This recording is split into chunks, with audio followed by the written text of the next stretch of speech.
the coaching journey of Dr. Prosper Ogum. Hear me, papa.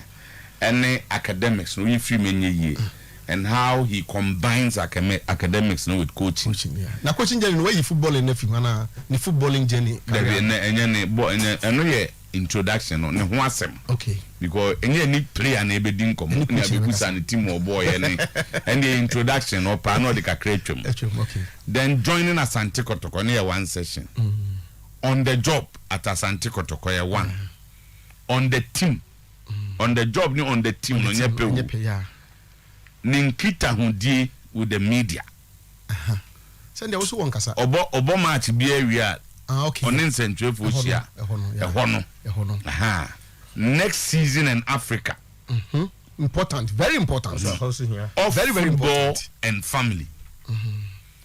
And our fans. Yeah. So what I say? One for religion come. In my introduction, Babo. In my friend introduction. You son and Ben and I now go Sunday school. No, that's so what I say. Okay.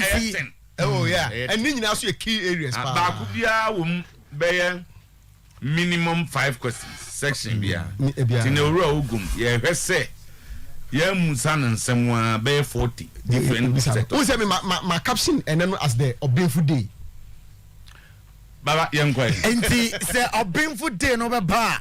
I was said yesterday, Emma Bossaba Electricals. Yeah, live Facebook page no so Mamu in Amunche, you races here. Now for boss player and Dr. Prosperity Ogum Acheampong coach Emma the league champions Asante Kotoko Oiripa FM Oiripa Sports on Facebook Oiripa Sports Oiripa Radio at Oiripa Sports on Twitter at Oiripa Sports on Twitter and then we're training in idea go www.oiripafmonline.com ya no monitor it sounds said your coach beto from bia you betre at the Ato Bossaba Electric can say and pay young from to anim chandelier lights, corner lights, gate lights, ceiling lights, LED light bia ope o chromano and your Bossaba Electric as ye and I was so called open wall lights, garden lights, bedside lamp, open Kanyan Kodano and the sport light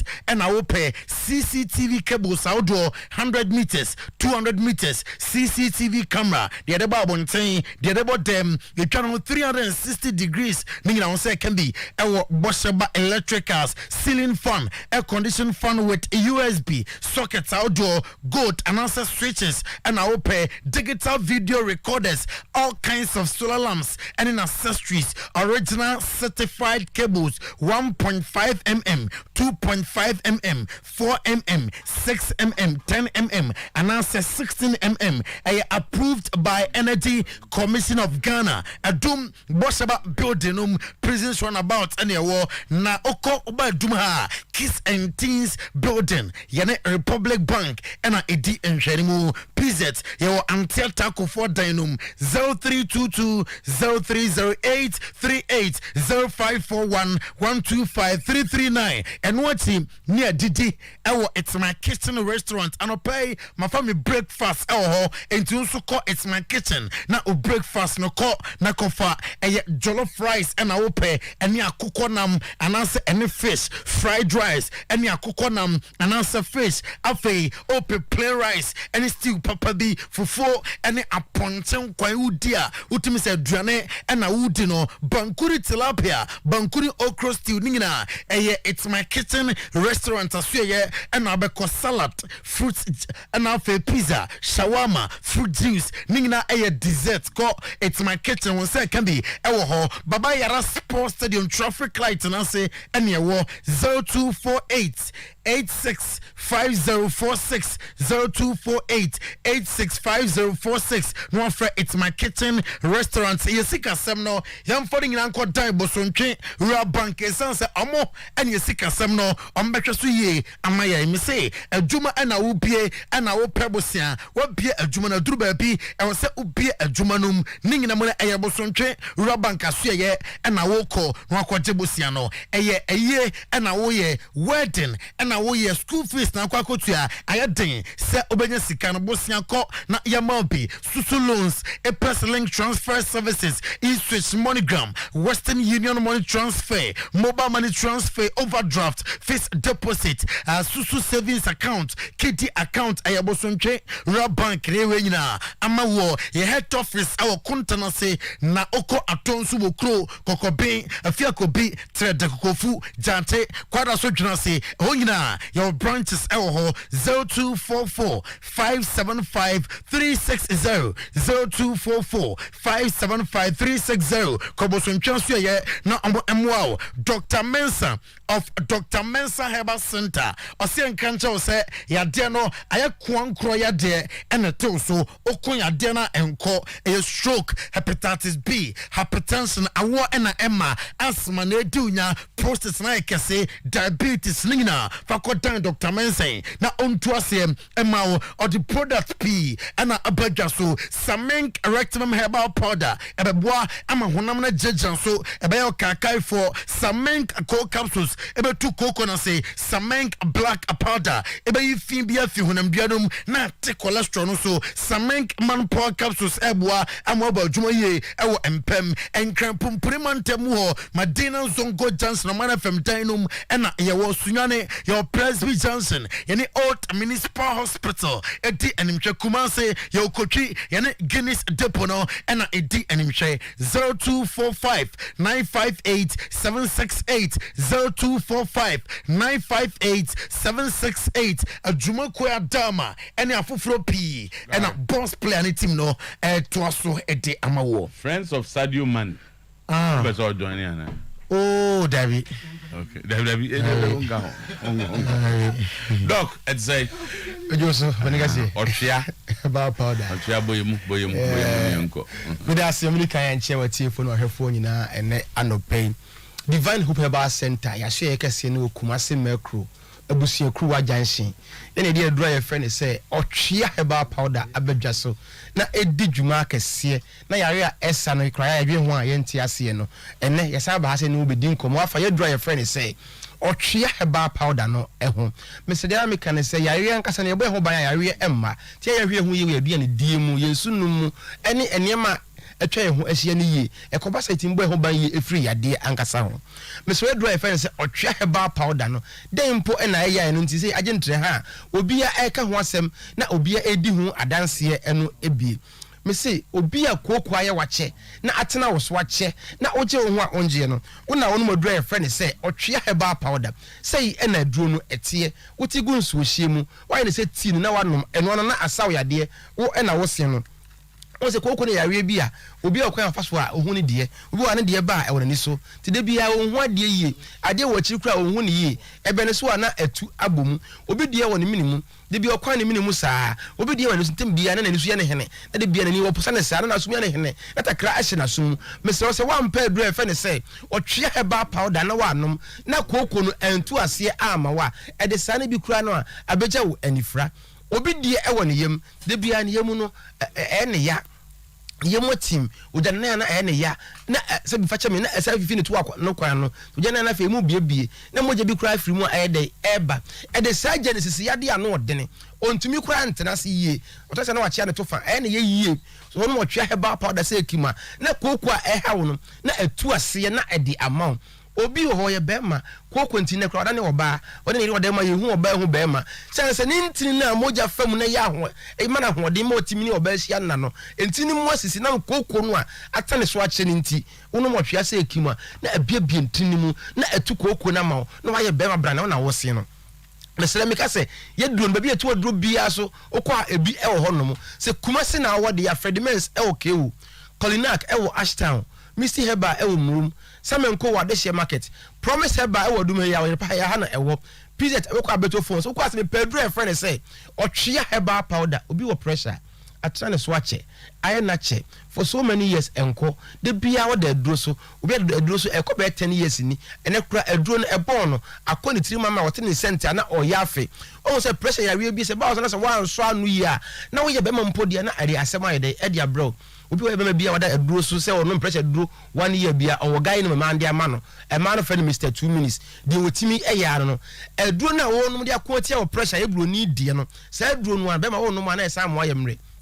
de bia me kan sem bi say ade ma bro ni a enya ma bibini e different ye ni ablofo ye nya pe wo hwe bro ni be ma ne bro ni ba ene bibini ba wo a be wo bro ni ba ne bibini be ma wo be wo bro ye say bro ni ye difference wo ye de ye biduro kroje no otwe heba powder na ensa wo yade na oho ento o pesa wo fe na ne di nkoma ye numbers na wo screen ne so no eye 0591 56 55 57 0591 56 55 57 o fa ne di nkomo afa aduru aye friend say otwe heba powder no ho obi e wo se che yare we can diabetes atran so ache wanu munro saa yare no ase antuda de bia no de duro so ene kra ma na fon waye lingelinge bi una ase onya HIV onu mo twea pe na atu ase e de ama wo enam senti obi ntumi na okodem ma anajo ojo so ma ade ache ache kra 30 minutes so akojo so ade che so a wona wasa ene ke ba akojo so be 5 times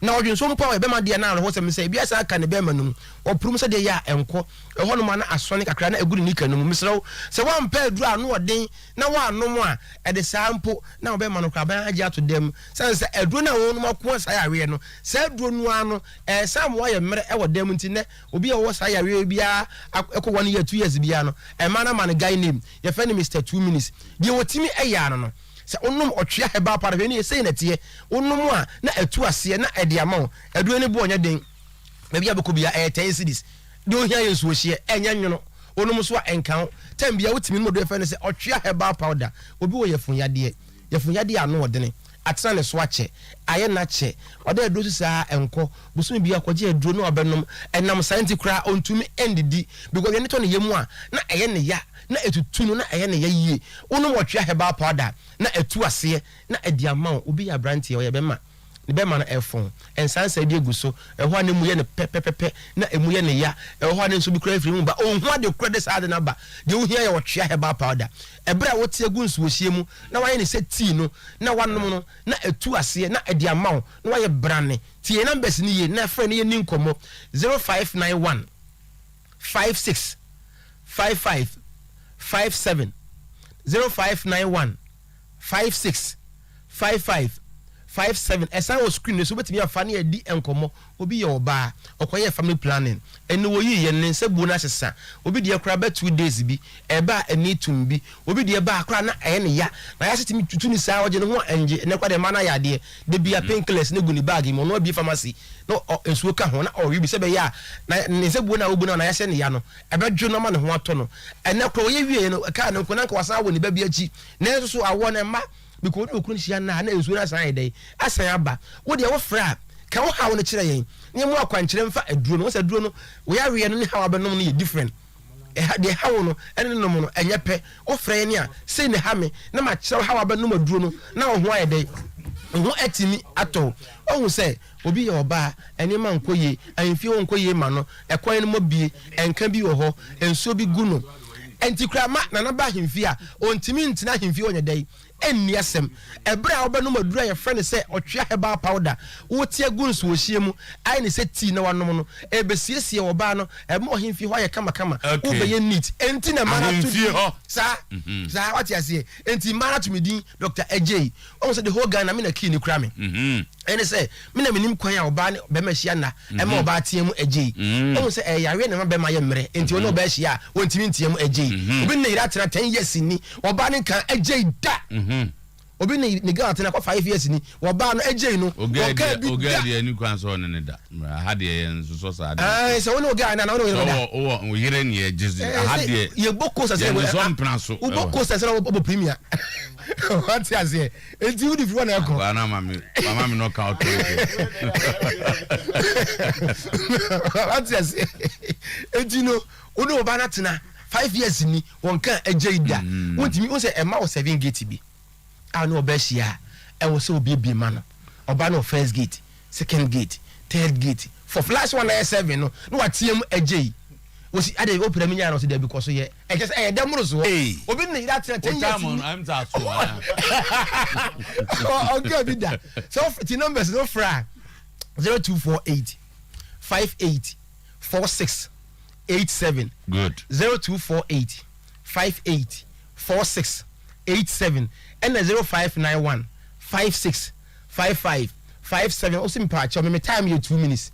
Me 20 minutes. Me time you 3 minutes. Me 30 minutes. My dinner phone. I lengelenge. I say straw. Intimi nyahwe. E ma so da ya.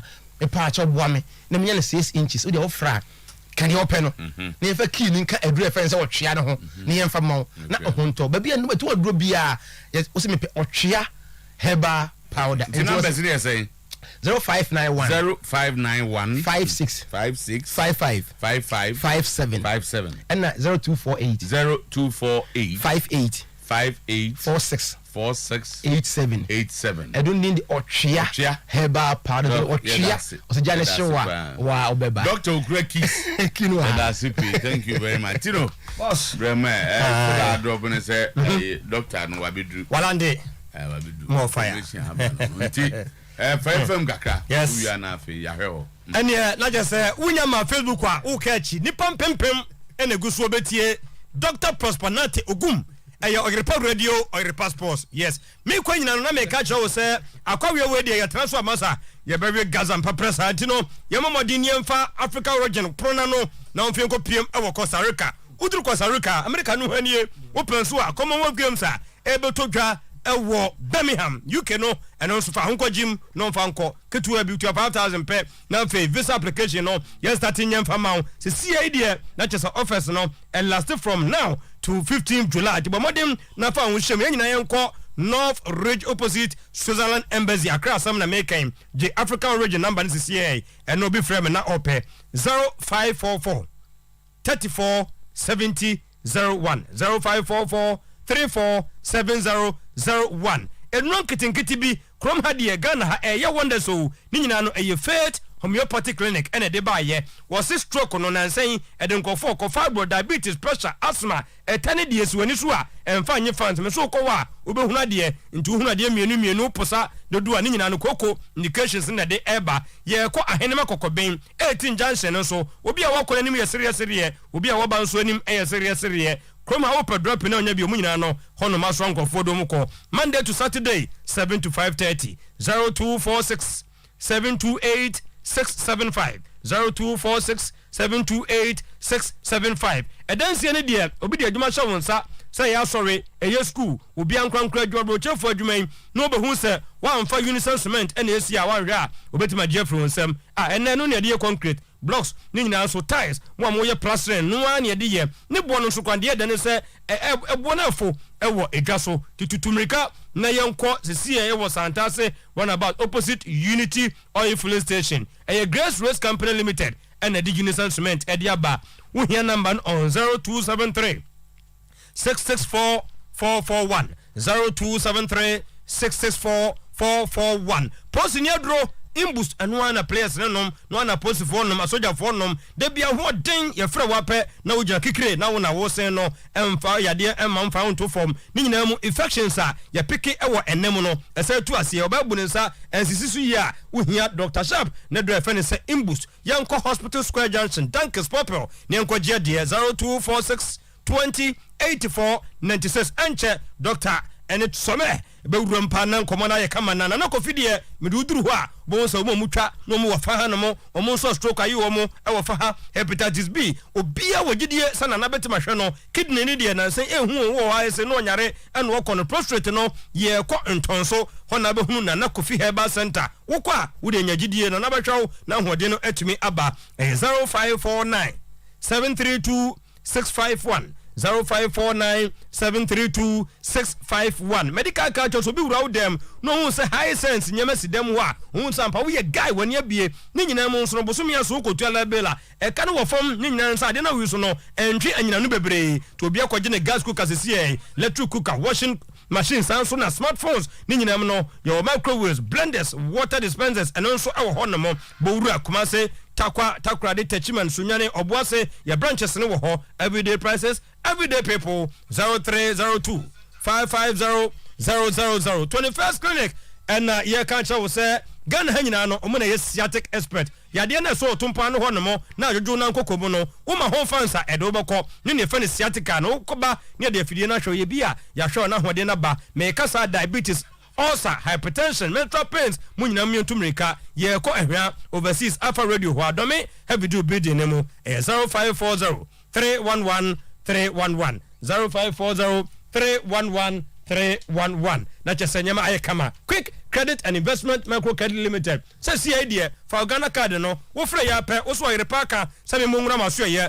mo ma bosia e de akohye adwuma ne mfimfini me de start me de tuatu aka unya Ghana card no aka say ye nya ne internet so tina me mama number na afa onu machia no unhia jet unhia fie unhia car na mfa ngosia wo Ghana card na beka bibia e de amount say see age number no na frɛ quick credit for on 0596 920 883 0596 920 833 Natural Company Limited bibia natural tini enya true man capsules bema dimensam said ye bo no bema na efon wa nko transfer fie nko ya kwankyere bia nkofon ni nyina ne se wuhia true man capsules obetuma gina so ache obetuma ma hunso na ye tight na afei onu oba no afafro ye kokole na ka ba ni nyina mu no dani heba 0204 616-161 tabia takum bema bia we takum dada wunya bia eboa ema mudi mensam wampamu a feel near deep ya de wo den sing black pepper turmeric and a fry idea ye enu ntide bia no ebi mpafie de bia da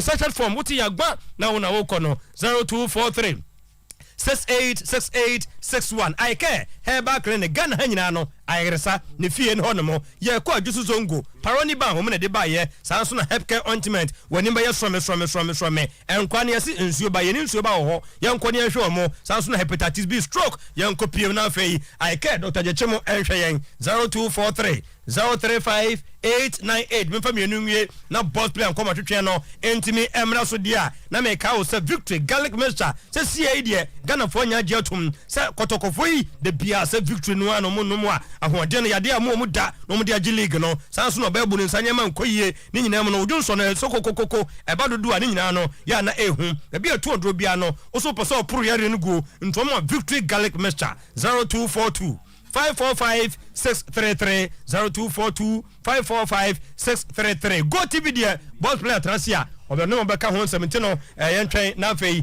packages omodia bat say Gomora Mariam no omonyama na efe yes on Go TV no say net here na unim mama fansem we ntuja somewhere along the line no wa be fra betimi I reproduce we amai no Go TV say omo per 6 winners okay yenye de banti bacho tino obi antien ye or see who plays Inspector Bediako Junior Inspector Bediako. Okay, who plays Inspector Bediako Junior Inspector Bediako? That one more any day. Okay, munim. Answer Anthony Wood. Okay. Anthony Wood. We saw TB Keke. Okay. What is the name of the wedding show on Aquaba Magic? Your friend Rock the Isle. Rock the Isle. And I say, how much is Go TV value? 25 Ghana. Okay. And what are the 3 colors of Go TV logo? Red, yellow, and green. Who plays the character of Dede in Dede series? Adoma. Intino. We want winners. Yes. Who plays Inspector Bediako Junior? Inspector Bediako no Anthony Wood. And what is the name of the wedding show on Aquaba Magic? Rock that Isle. And afei, how much is Go TV value? It's 25 Ghana. What are the 3 colors of Go TV logo? Red, yellow, and green. Who plays the character of the day in the day series as Adoma? And to me, answer with the amount. Oh, yes, who is that? Just call and then. Right, Emrenaso, non do a power meetings, yeah. Said your kind, I said, they be ding come and come strong. Could the man come on yes strong? Can say the man normally wouldn't do this on time yet. On your cry. I mean, kind of so I be. Why I check, but Namiadun Wababi drew. If I had the pants, Coachina, where's your own pay interview, see you were not Yakoye, Yako advertise over her so be binti went me as I near Nimaguas. So I'm right, so we're very excited. Now, me announce it to be as coach Dr. Prosper Ogum. watenase and as usual David on money coaching kwa mother me won say David obinya akoso etene nsa bonkum so enti said the amanfo nyina be unsa ampa coach abedu coach ma me ma na baba na minim coach me dis o ta ka twi o David ma me ni kan na yinto ma me net say kasa ben ye ni coach kan say no am catch you say yeah ntem go for any buza say o je ben den David coach ka twi pa sa ho coach ka twi enti ene ye nkomo no ye be ma no ko betim de bro for afam but chi no dodo no na daro me be nya coach akwaba now what to say Yami adom me ho ye. Okay. Mze. Akwa to ye. Exercise o too much. The chi no hot kama. Bavo ene unya kwan na mongeka mo nsem no. Say unse. Siasa ne zakiti. Maybe ka caption. Ma me ma obia 58 seconds. Who can was him you are no akwan to forever hold your peace. And David especially coach Dr. Prosper Ogum and me try free run I just say me pe coach na ho nsem kakra menya bi okay in fact e bi wa me ye two telephone calls me busa wo mo nim no e bi wa me me organize kakra no say me fro uni no way oh enti ene no nsem bi ho ye de beto ho okay because no we cross between wasamane and match no ti de no beto ho 1 second 58 seconds and go kika wasamane di nyina to ho no afato nti when dey na ko fo say no mo ho but ene ye de obeful day yes it's and the players no friend of the professionals. Sana players. Yeah, that's how the players call. Okay. Once I'm smile and you pa. Okay. That's right. But bro from back again okay. Captain. Yeah, so I am say my describe him as a perfect gentleman. The way he dresses, the way he conducting him, I dey manage him. But later time who say or a member of my church. And before so Christiano from na me the Pentecost on Chachiano. I also respond on Pentecost. Say so. Comes coach praising or say hallelujah. I'm satisfied. No, Kabi. No, Pentecost ni. Makuma. Zach. Makuma. Atomi. You okay with that? Oh, Diana saying. Oh yeah. It was a special day. Okay. So want to sit down and enjoy him. The way I enjoy on the field of play. So far, I was a Maka from day one. How the style of play and yeah, need from the days so from dwarfs. As I told you, or then dwarfs in be shikotoko, shall be brady. Nina Mekan so you know, yeah, near from now. Afron how and the Osiano, yes. So you know we've enjoyed him on the field. Yeah, then it's a Mukazim we are Mungas. So we've enjoyed him on the field of play. Okay. And then or obeying want to also enjoy him here. Okay, until next Penina needing Komo Dr. Prosper Nate Ogum. Kakra Yehufan, he'll tell us more. And he's a sports psychologist. Brunese educationist and then a coach. Okay, also a trained teacher and also a lecturer. Department of Health, Physical Education and Recreation. He holds a CAF license A and more importantly he's a PhD holder. Afei academic interest in fama. But Bachelor of Education, Master of Philosophy, and then Doctor of Philosophy. Wakochi, the UCC team, Elmina Sharks, Ebusuan Dwarfs, Karela United, Wafa, and then Asante Kotoko, and also an assistant coach of national team Black Stars B. Only the only person, Wabone Massa 2 times. Only enka but I'm not sure any head coach Olympics no or Bruno Kumasi sa Bruno Ukraine and the near club until by Chomam from more hard general coach Akwaba now who are there Adomara hey coach and Nadia Yabema Wakan Zem Kakrache now I hope say Ubebuam more about you and yes it's coronation but the other things the millions of supporters of Asante Kotoko want to know about you.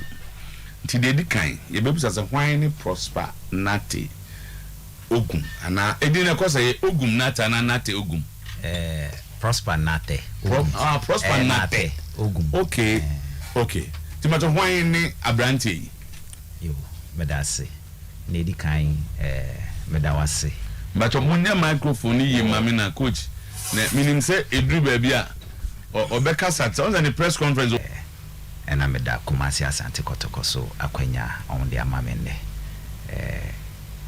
say asedani de lita no mekoso prosper na te ugum ye coach and me titru no me sports psychologist ye obia ohwehwe anase obi ohwehwe wa we see akan players ni athletes wa adwemu anase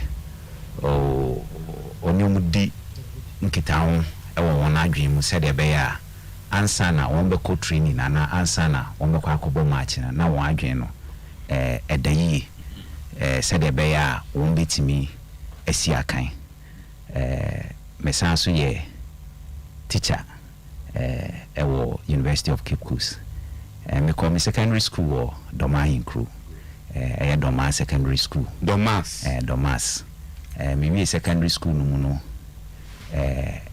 me kobo Ediana Sometymer na division 1 I'm saying nothing about division 1 nti me boy Ediana let's go school na bobo na me bobo pa na me sports na me sports prefect and na me times na form 1 to 6 form old we na so bobo na is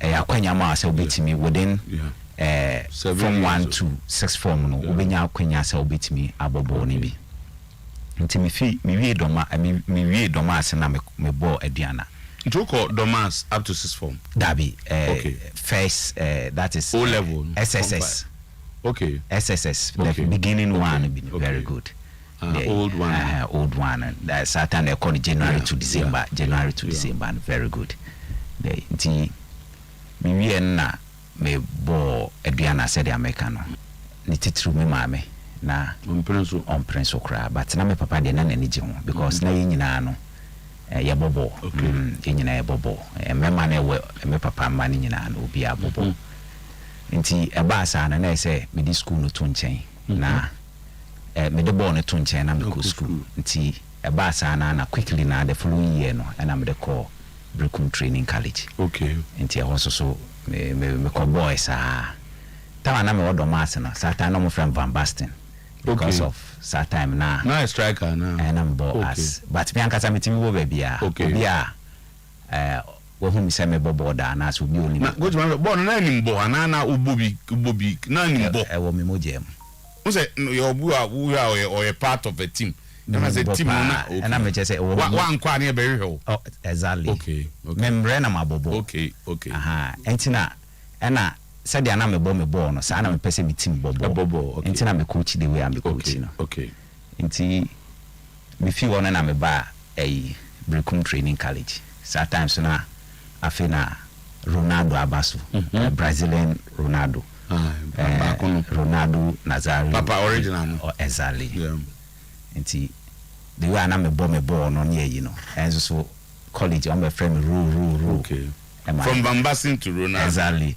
na me so me panic name no mame ho I am meeting o man de ma ho na de mame enti me we college no and omo post me ba Eastern region enti me ba no me district Saturn Brim North omo ya me district soccer coach enti omo ya me district soccer coach ni ya we inter district enti we say sometimes we ya adwuma obi gina chiri na ohwe and me fa sa kwanya so aka kire obi a wasi so bia say so oye adwuma o man ni nko adwuma no ma o man ni nko sika ho minim ni ntia meka sa sana na mpanifo ni bi e wo chia no mo hwe so as at that point now you said any coaching certificate dabi make kamba enti me ye wie interdistrict ye do semi finals no mo ye film enti ye wie no it was ye wie na the following week na Easter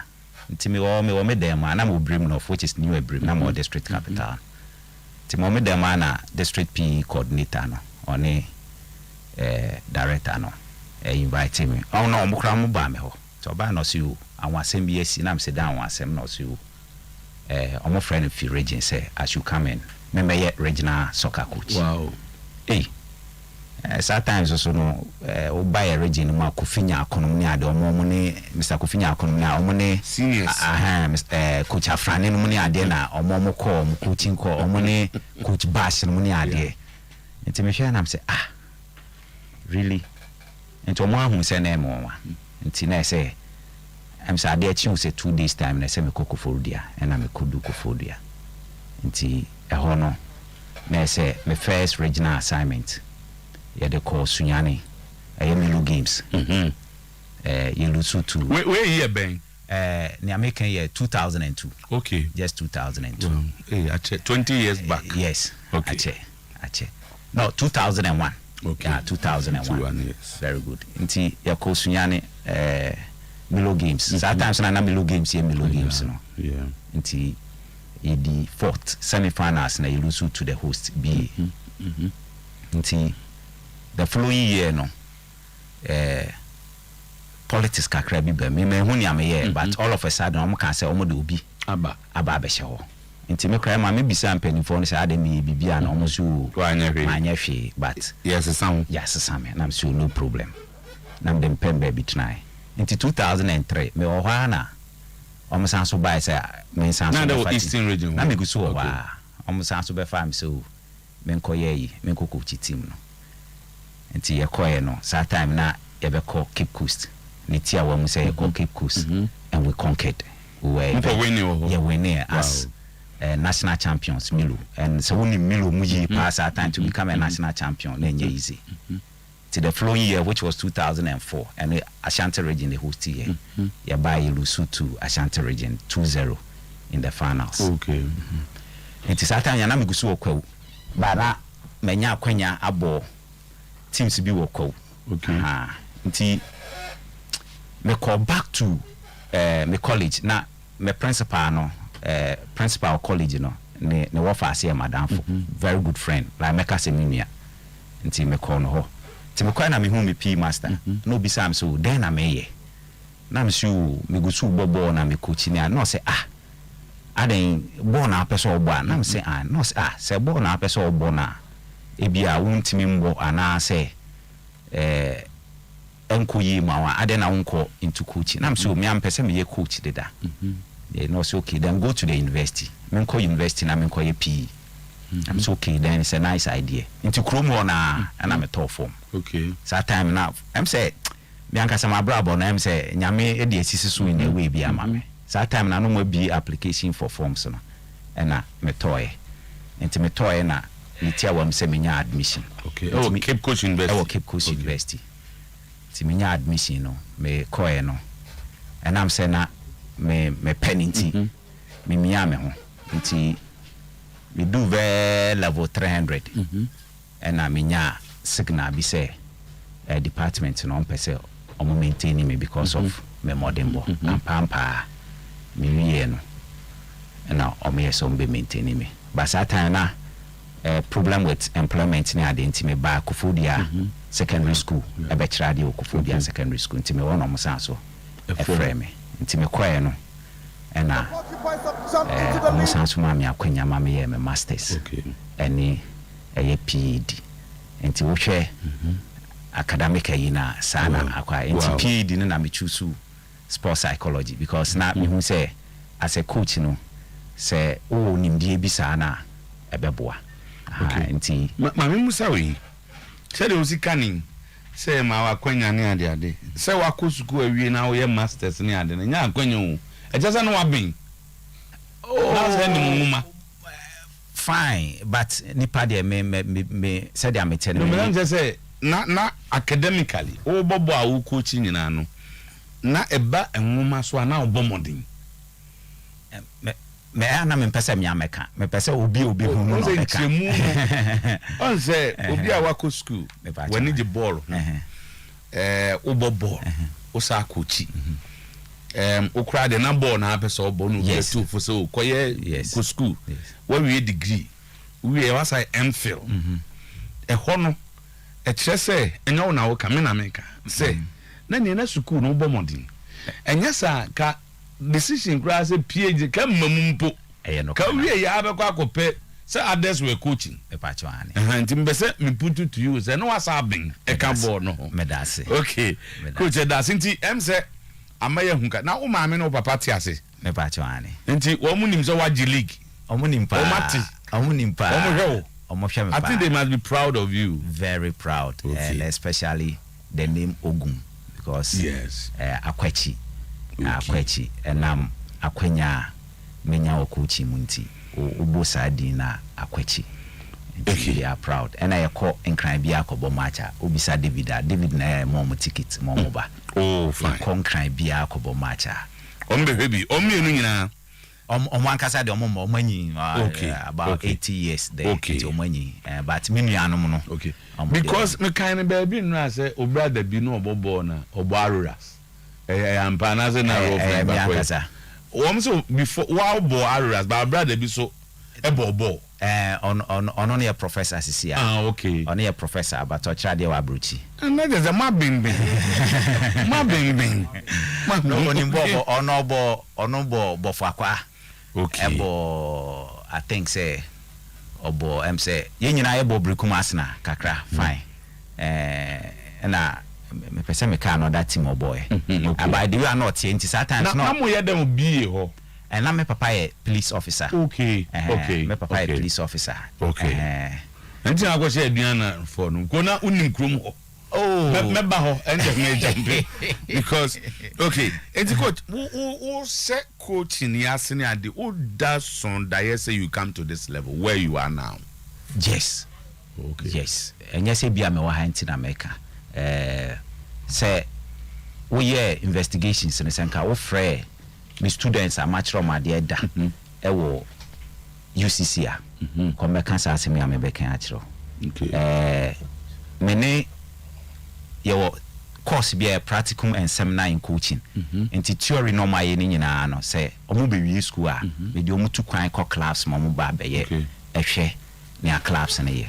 Enti tama na opokunti eye CEO no ana siki akono eye coach no. Me the team ne ba me the students na ba akomase. Na before then in 2012 my main can say answer na. I think na Georgia mo akomo time. CK there. Yes. Na Georgia. But person me fa say na answer question 2012 but the same year group bisa Echo Accra Echo has enti Echo no line time need na me catch students and say tina make an you na me catch students and say me one day I'll coach Kotoko. Wow. As far back as I was categorical and time CK coach no me do mo buy no me de omo call stadium ya kwa adako jache na pese bi mu stadium na dressing room ha se de etie enti ye call no na me kotena bebia Kotoko head coach na ete no na me catch students so obi anyi ne phone no ntwa me na wow akonwa we metena so what was the motivation and then odi coach odi maybe odi bi call nkran ho catch on so be coach Kotoko na me san so de omo adana na won nkran wan kan me coach has it has been my dream to coach Kotoko. We are Kotoko supporter na da. Me peti mu na say the way omo yo mo niam. Even before you came, I tell you. Omo yo BBI extreme, omo bufu aye extreme, omo manager aye extreme. BBI extreme. Okay.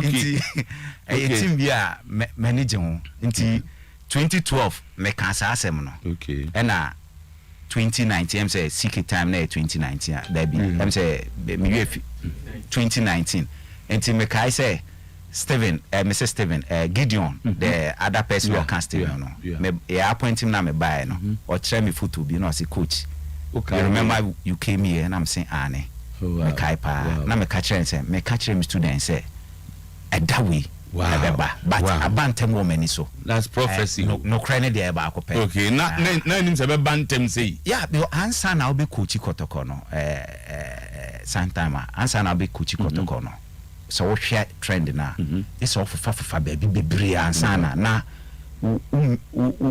wo show say wo sa akoma no ene nimdie no ene su ne ban no ansana supporters no kra na astart ya yo hu dede good ansana mpanifo abadwen ho ansana ya ma akwanya no me hu ade bi na say as a researcher ansana aba kotoko no you did a lot of work on kotoko exactly. We research in the time I buy no work ya now so was here we some meaning na say why adwuma dada ba na obi anim sape na onim adwuma na wo be ye no na menim okay eku a wo ba badwen no na menim sade a wow omo ene ye tie ye wo bibia in coaching no ye can say answer na wo coach a be dwan ni team bia no you need to cambro for kakra you need to know the tradition, the history, and the culture of the team. Wow. These three things are key. Amamre, amanye, any kwaya omofaso eye omoniama. Coach bia ko team mu a ese wo hu sa niama we. So wo hu sa niama we ya na be mu wo hu se de obetutu anamo. Enti the history, I have delved into the history, the tradition, and the culture. What character be for coaching who bit my boy because I'm okay. Coach kunina kesi dize Mourinho muni a omuni we you. Ombenimpa. Wa ko Manchester United ka wan ko share problems. Usia no. Because a Drew baby na say onim baby o wono. So you at a point he was fighting the system. Tina make say a football we why Ghana ni ntibia yem funny but me feel say obia na nye coaching ko so say adwuma bia wo no thank you hu niema we ya thank you ebeboa am watimi asurvive konti o sori anopa de wo ye den as a coach your daily routine like wo ye den I'm sorry anopa first time me and say me da asidame rade say me so unya me so modu o me da asidame rade say wama adepa chime na ne toso mi no say membe busia medical from if said dia motie na so wa ware me pa chwane e wo ma pa chwane okay me reso ya doctor na so on your trade on so trade o university ho na wow dimo wo ho na hu no who coach you na na oh that's fine okay the me yes ani mani we are the next thing I may say said am okotokoi the next thing I may say minim training program no for the week nti ni ame ye say ene ne akoye no then e bitimi aye me hwe what me hwe esinto e bitimi abem na se sinto bi bem a kwan be na e bitimi ACC or training grounds. Okay. Me hwe sa ne man. Afi do coaching style, yes, e man say me busa ama ye nyina ya tiase a. We dey fache me say me dey abrofo na ye. Ye wo Pep Guardiola mo dey no, ye dey pass. Ne o Jose Mourinho. Mechanical football, ye dey per results. How we get it is not the issue. And you different all the any dey hin. A blend of ni nyina bi. Say o hwe baby amakuchi bia me what dwarfs elimina sharks ne ade me pe ball a ye de to form me pia be me no me ntiase ne say so wo pia ball na ne di kan no e ma wa kwanya ma wutimi ma umbrentem na etimi ma wutimi equity spaces and chances to exploit in the game nti I may believe say yamfa born into form na yempia and I until they be a catch on find solution for work. So basically I believe in Pep Trobu be ame will be was a possession with purpose.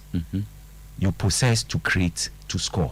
You don't just possess because you want to possess. That is it. You must possess to unlock the midfield and the defense of the opponent to be able to score.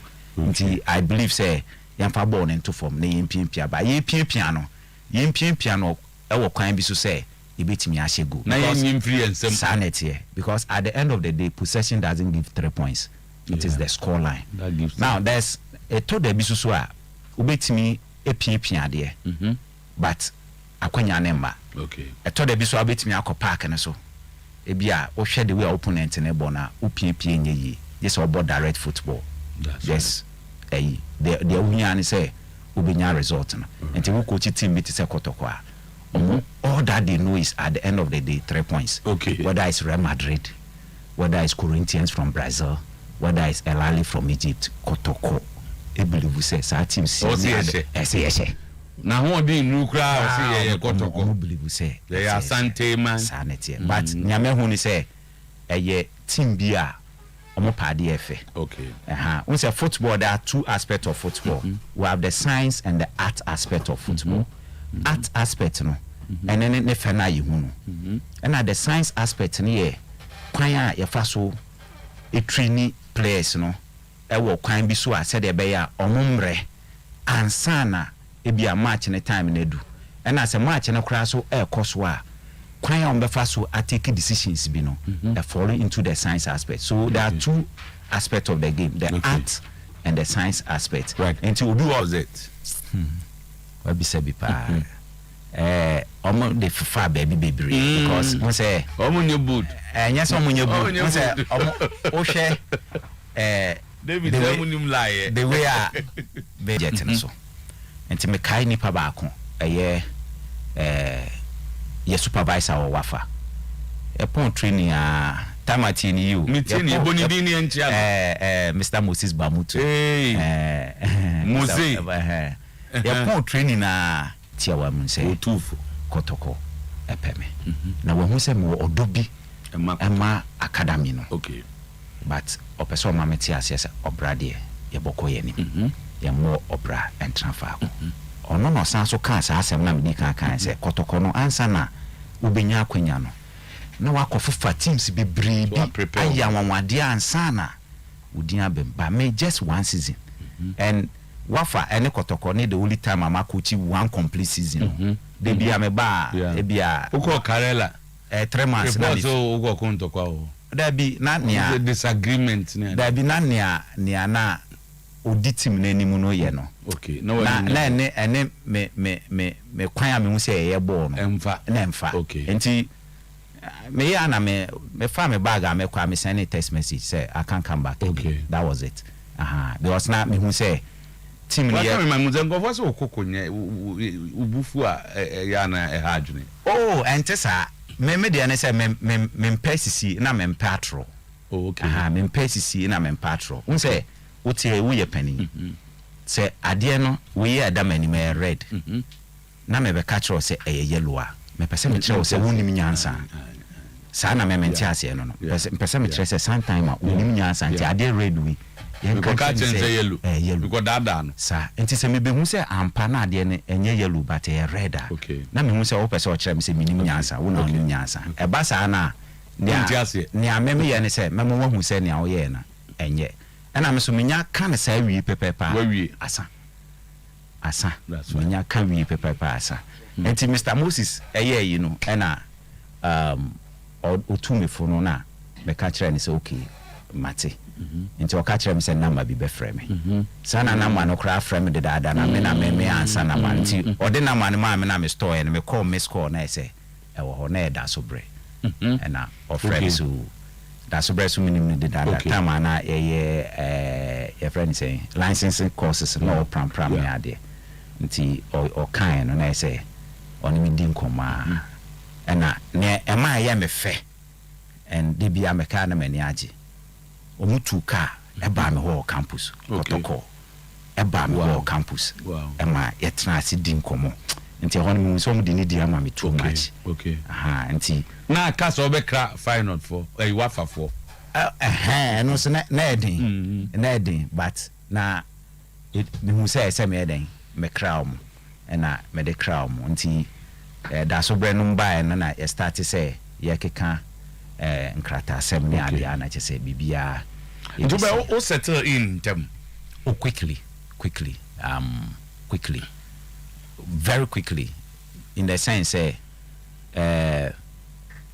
na omoni mi din komoni nyina na omo pe me training program ne ade nti ma me akwanya no ma me design the whole year training program no wow and boss na omo say at a board meeting ne ade omo be defending ne ma bi nti omo give me CV ne me training program pre-season training program in season training program bibia me de mom there's a board for no so baby. That is it. Okay. And omoma me hu say omope wafa like type of football. Asemi no akofa ba. Enti wafa like. Enti in term na and I started say me CC me want. And no soon tin my assistant coaches and my assistant coaches are. Remember why you decided to choose? Yes, Bako Philip Liberty and Bako Fi Interlies because so many now boss that type of football. Okay. Enti anuntina me mom.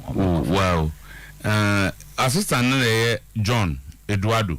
I'm here to and David Oklu. Yes. It's not un Asia baby da. And I said because of where they were coming from. Not Yeshada. David War, Liberty no. Say you didn't come, you did a home come. Your friend saying John so. Okay. Mekai John. John no. Or you'll be a baby or no fibana from 11 Wonders near the no. Okay. No, so a certain experience. Yes, I caught through the mill. Now Dubai no na your decision and I say management share Dubai because who asem buy and go for say kotoko na Dubai there pre-season o kwa Dubai no mkono and who na who supported the idea and why. Yeah, it was from both angles, from the technical team, medical team, and management. Okay. Omuma yedi hu komo. You share options bebre or Ghana has Cape Coast was 1, Takrady was 2, Right to Dream Academy Omohono 3 and I find you. I'm saying the 3 Nti ye hwehwe ni nyina awie no na ye hwe mekai se na ye hwe even the cost involved in going to Right to Dream na it was so cramped since say ebeko Dubai no. Okay. Mekai say we the management asem but them say okay David no problem. Okay. And ye hwe ni nyina awie na ehun say okay. I mean okay. Dubai na bebo. Yes, and apart from that so now ye hwe the motivational aspect. Sabi na players ni bebre o bi kra o ha sabi ebia na ohun airport da. To the name connect say. Ma sai nti ye kwa no so in fact it was good for us. Your first game, your first victory, first game now win here. Okay, next is saying because me sure say before the game na tension gakra be also. And me obi am tension in family. Until I be I am be some pressure on me so. No matter what, I'm that type. Ti kotoko ni ase be bo kra o. Me okay kra. I didn't. Oh no. Then you be especially because nipa dey at personality type no. Okay. Untimi hunehuna me we nipa untimi hunehuna. Yes, that's my personality type. Obi onim yi pa me schoolmate ene o ma me ne o ma board ane ade me obi a untimi hunehuna me de ene say ye koye adwuma me de say me ye ne me kwakoye wo so koye wo de enti for instance who you say match with them lose supporters o me man pressure na say ade am ye de betima yimedi. I wish say Sometymer I wish say enka a tree we a brofre naka wa hu metim se ne amekan okay ayampa na se nyam me nyu bia esuro mi mu and that's my personality type means radio I always believe say so ade no koye presentation bi ama supervisors say bia radio uniya me se me koye presentation ya me ntimi nya rehearsal se me ya rehearsal a me toto apapa so me dey any say my CC me and no time no so put the project out there, let's start. Okay. I will tell you what I have to tell you. Okay. And that first game no na me no na eya hohoa ma me because ya ko Dubai ni ade nyina no se man coach one game kra mint me nka se me kotoko coach. Enti emre no do ye na enija hye makoma mu ma. Say especially ade excited. Yes, ade sign na ade be chi no. Okay. Na me ni agisa say me kukuchi kotoko into now that day me share white and red tie to depict the flag of Kotoko. Mama me no answer ni referee why you were so particular with how you come out or dressing throughout the season. Any time camera never talk coach no so team say we are distinct from other coaches with all respect to others but tie. Me just say in the 29-30 of the games you were in tie. 1 or 2 games them who say no we tie no cry no. Waki come attire. The train on the mountains and I said that is how you are. Naturally. So don't go force Ghana coaches. I did a radio for you can. But we are different. Naturally me dressing. O share to some about studio so me me pe. We say the way we portray who abonten saa na nipa so be den ebe hu afa. And as a coach no lawyer no oko ne officer wa shena ne niama so che doctor shena ne niama so che oko mining sector oboase ne ade na engineers no ma she omo che omo jeans omo boot ne ade no obi adwuma bia ne hu akade. And as a coach, and time I'm listening to this very well, every coach is a positive role model. Okay. Not just a role model, a positive one. role model. And to kwanya obefa so address no speaks volume about the profession and yourself. Wow. And I'm a track course be at the university, legal and ethical issues in coaching, like issues of law and ethics. Kwanya so faso kasa Presenter. kwanya so dressy. Kwanya chese niama bebree. But naturally nankasa na me will be a de bia no me pese like me pia who me abon say this is a man who knows his left from his right. I'm enjoying myself. Na me no be din come on say hey coach Prosper there oyo obema mo lecture o. And who's I'm sure people are also enjoying you, because if I look at the number of people even watching us on Facebook, and I know a lot of people are listening. Yes, so yeah, difficult, controversial. Do baby I'm paying for creating the shame kakra. Are you difficult? Are you controversial? Bending rules, no? Out here. I'm not. I'm say obu aku on tia say that. Mami ka say me the time me or friends or wafa pa. Me ba o spend time. But me no question me so first time me dey hu ni. Me mu da. You try na me say dey be say. Na me ba so ga ko pepper. In fact, say open me 3 best friends in Ghana, George kan hu. Okay. So me ba ho. Okay. Until I started asking them time I elba them say kotoko no say Prosper na somewhere deni. The only thing almost so say and na one kotetin some as na problem bi aba, because so okase say no you convince us, so conviction there on the sano. And ampa oba ye me hu say obi an kan he ba me whole team now the for instance when you have a certain trust in a player, you don't care what people say. Thank you. Media when you do it the way you want to do it. And nothing is so difficult and controversial. We use difficult controversial. We use trail difficult controversial. Benny rules. No, me difficult, me controversial. Me believe say, me jidi say, asembia onembeka no. Say, was say, player winnable at the expense of this. I say ultimate mama reason. Logical reasons. Logical reasons. Chairman say my ma was the logical reason. No. But the chairman doesn't train the team. Who trains the team? No, how now Obeka say maybe a controversial. And because I have trained my team the week. I have trained my team. Well, because one my hobby. And you know one thing about me. I select my players based on performance. What you do at training is what I'll base on. Once I make an bonity, near obey you training, no, and then I remember I Shawafa, your captain, Udogo, very experienced player. Edu baby no nyade, small boy be 17 years. Me share no you training. I'm catch Mr. Moses said this boy will play now next game. Was it really coach? I said yes, he will play, and he played. If you want to be a number 5, 17-year-old boy.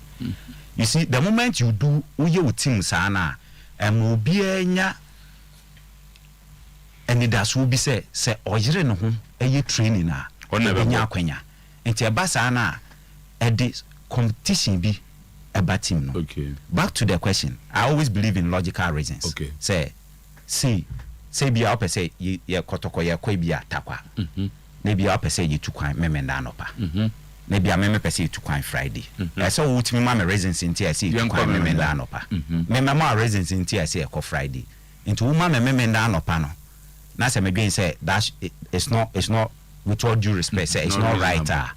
Remember what you say, and I will insist say Yanko Friday. Well, and that is where normally you have problems. Who can be say chairman say we more. Say chairman on the East. You see, and timer me need you more. Niama be see no. ma coach na adwuma no yɛ den okay na ma team ni modern mo no ɛkɔfom okay sɛ ɛba saa no na obia wo training nim sɛ wo sometime wo na ɛsɛ obo but ɛna me binti Steven na ɛkɔ akɔbɔ a ogin sɛ next week ɛba training ade na ebisi that is it. When you read group and team dynamics and especially team cohesion issues about team cohesion how players bond said their players etimi eba ba ko te say omo ye abusua ba ko etimi eyi omakoma mu ne omadwen mu de bobo man kunimdi ba one of the factors are eboa masa de no ekoso no ye the fairness on the part of the coach. Okay.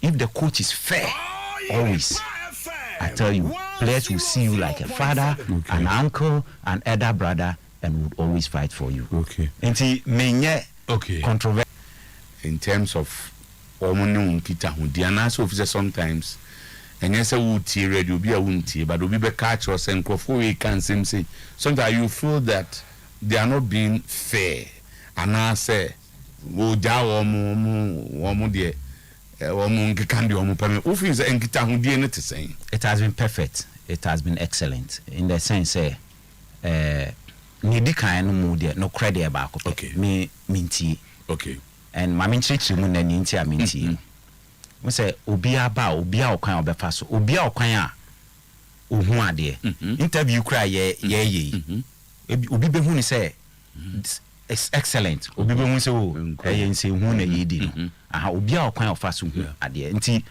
obi betena ase okwan obefa so aka no bi betena ase okwan. And as a coach, you always need to stay focused. Obi sam say me sorry no pa then I say me then am here. Me trust say me frame abusu am say now afi ma be hwe me training program. Obi wo ha obeka nsem bi me bia ebe how. We need strong temperament. We need akoma obetimi de age sa de na the whole day and the whole week no. Obi say we focus I then. Ayira. Nti I'm going by what other elite coaches do, like the Morinos and the Guardiolas. They don't pay so much attention to the media. They pay attention to their work. Okay. And to make I say one of my interviews, it was not any disrespect to the media, but I was trying to time and treating. But what I was trying to mean is say, if I follow the media too much, at the end of the day, media will take about 80% of my attention. You can't use 20% to coach Kotoko. Okay. You can't use 10% of your time and your focus to coach Kotoko. You will fail. You need 100% plus attention to be able to coach Kotoko. It's my relationship. When you are criticized, until no, I don't make this thing. I don't hear. You know what I told my friends and my family and loved ones? Me catch them say omote nsempa efa me ho a. They should enjoy it. When they hear better things about me, they should pray for me. They shouldn't call me and tell me anything. That is it. So but sometimes you need to listen and then see some of your colleagues do call me to talk about technical and tactical. Maybe you are surprised. I'm telling you this. Some of them, you know one thing about him. I'm so open. You ask David. Okay. Said the medical kind. David Beckham say Obenfo de mannerism or mannerism. No. He called me. I say Obenfo yebeko mediator. Man misana she no ade to aso say ni nti a pese yi si man misana view but he knows me. He can't just tell me say a comediator na ma se mata de say me na me comediator. You must give me a reason why we are going on a mediator. Catch some no doors Debbie hey timer ya ton watch wa bronius your friend say edum ya ton bi susu e bia amakum ya ton bi wa anaga oh haya aden ya ton wachi wa osi yanko amakum nkoto wachi there is fuel involved, there is wrecks involved. We can involve in an accident enti mami hu ni enti a edum wachi na ede amakum de ede awunaga de ede but still yanko awunaga nkodi. Life must be based on reasons. David, more brave power. Coach, we are moving on very well. I'm sure I catch your phone. We are moving on very well because me who did you oh, but some me atena kotoko dey meet me atena baby. It depends on the people you are dealing with. Almost want here, which is at the level where you are. Okay. And yes, sir. chairman bi o kase mare mu a coach me na me tu aka o me so menimpa nti wo kase o ne obako menimpa na fa foforo menimpa ba omo no so etiase I think that is the understanding between you and guys. This reminds me my member asemo ka my member Nana Butler is one of the best presidents I tell you he believes in raisins. He believes in raisins. Oh, okay. And go for some do mujimu. And on the media, so the media in Kumasi, they've been very supportive, even though I'm not into them, and they are also not into me. But few friends, yes, few friends. I have them. So they are nice to me. They've been nice to me. They've been supportive. You know that your friend saying criticisms, in 2 ways: constructive and destructive. Yeah. And as a coach, so what we be it's up to you, say obey. But even though my country friends and loved ones, any family say, omote asempa, omonfa say better, omo mameno. Some of them still do omunti me and containing ebia media nakano. Then they call me. But when they call me, do you know what I do? I laugh. Obi onimi pa semu American obe country. Oka sema ehame pa na me hwe wani mu ana mesre. I just laugh. Do you know why I laugh? When you laugh over difficult things, better things in your life, you are telling the issue. And I said your cancer actually say you are stronger than the issue. Said the organ. So I always laugh over issues that paint me black, that degrade me. Near my I laugh over them. And you know what I do? I ask myself, sometime I can ayampa. Fine. Say ayampa, fine. Then I need to sit back and correct it. Okay. Say ayampa, what do? I laugh over it and move on. So always ask yourself, as a person, will be is it true? Yes. If it is true, then correct your attitude. Correct the way you think. To toughest game in the season. The end match with the team say or Benfo in Shobo house or Boengase Pamo. But with the modding. You had one this season. Yes. Again, Ben. As good, Obuasi. Now we are the. I tell you. Oh, okay. Okay. We could have gone down 5-0 in the first half. I tell you. You see, truth be told. Yeah. I said, coach, you have to be sincere. I said we could have gone down by what? 5 goals in the first half. We were just lucky. But there's one thing as a sports psychologist I believe in. Luck comes to the prepared mind. We were just lucky. But we were lucky because we were prepared in those moments. That's why we didn't concede those 5 goals. Nabasa, what happened? Ebasa is team Nona. I think we lost our shape that day. Our structure, our organization wasn't the best. And let me tell you one thing about Ashgood. This guy. Do anymore. As good the team be piano ball. Yeah. No ball no piano slowly. Piano very fast. Okay. And use a lot of spaces. Match be ane kwan be fast akobo ball no. You train one. Enti Omoko Park na they are the actors of the game. We have what you call game coaching. And in game coaching, yamfa say yene has ne kotoko Kumasi ne Accra. Dede na eba no.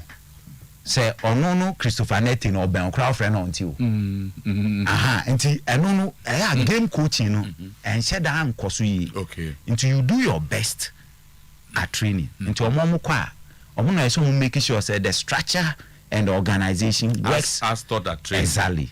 But ABR maybe for ABR issues of anxiety. And there's a saying say tension and anxiety can breed the reflex action of skill performance. Player be or tense. Say odi obi betra where you china or hostia na no or tense and home popoa. Ne kasa no cry meyi or nti play and once or bear tense or park and so no. Ubon say be affect what we call attentional control system. Coach ya coach bi na coach ya na say I say coach no you name a bibia wo ntra na me catch you say bibia wo science and art. Well nti say player no corner ehun woni mu a ehun woni mu no bon say ne movement ne kwan obefa so adwen bibia bon say aye slow na 2-2. And I always tell my players that if you are on the field, you should always be single-minded, never be double-minded.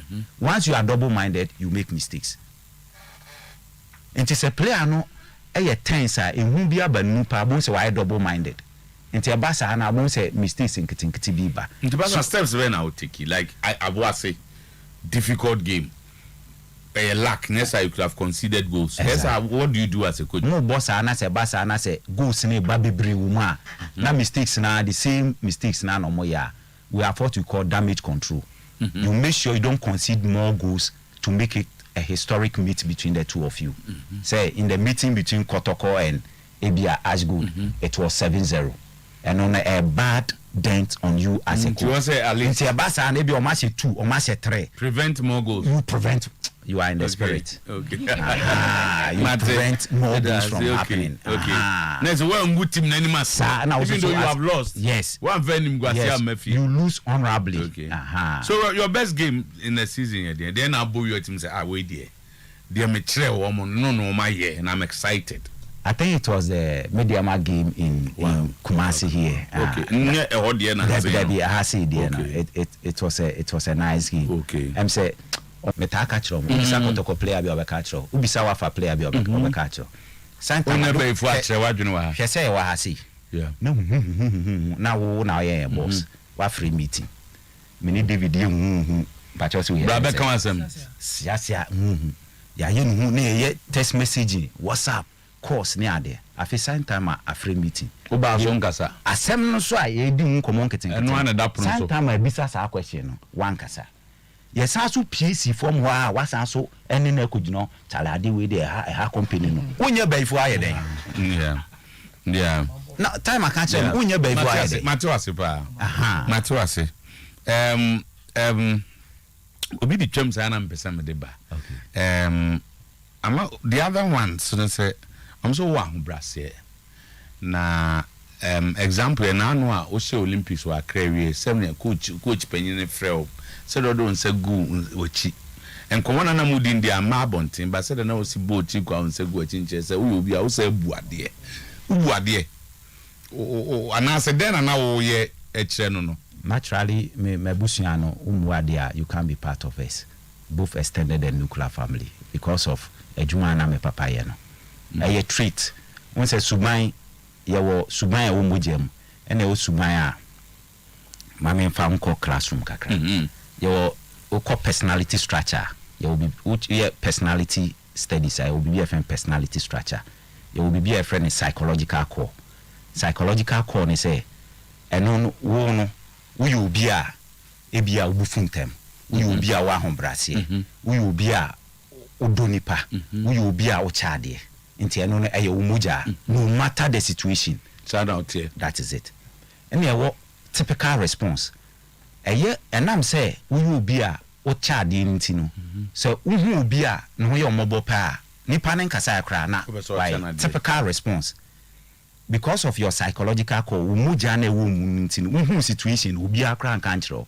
and why ye and your role related behavior ne say obi wo ho like on Chadie, but it be a party. Yes, when mammy can win and yes, recakra. When we say a mabi were around near into a percent or show off, say a into be a typically ubika tabi or pisca at the IBB. Sankasa and man is and penny for but and I'm someone into okay, Charlie. Why you sure say go be enough? Okay, 20 cities cry 1 man 50. Oh, Charlie, take make you keep them. No typical response. That is it. Okay. And a role related behavior. Nature medicine classroom way semi abano. That's role related. Typically no. Okay. I was Yabusianum. Saniety. Well, that was a nice one. Yeah. That was a nice one. And producer say a man kakra. We take a short break. David, so far I'm say kokama. Echo. But moon break kakra. Oh yeah, sure. Nipa sound no. You should be principled to deal with him. Yeah, say that's how it should be. Right. That's how it should be. Because bus studio I say umbeshia from moderator there by e dey have transit.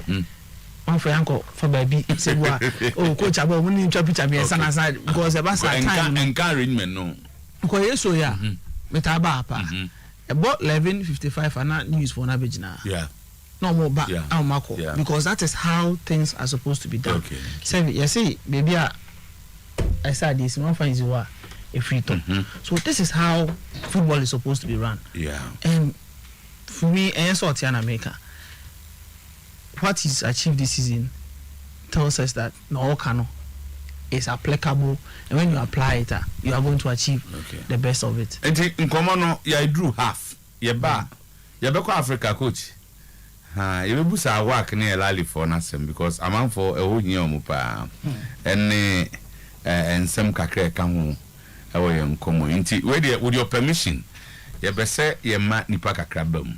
Na ye but oba come kotokono ba kupebi because Go TV. And I saw person unya some beche decode and dear beche. We are picking 6 people. Nipensiano, you do code mawa, you go to the offices and pick your gift and I say ade omode ma. Enti obaso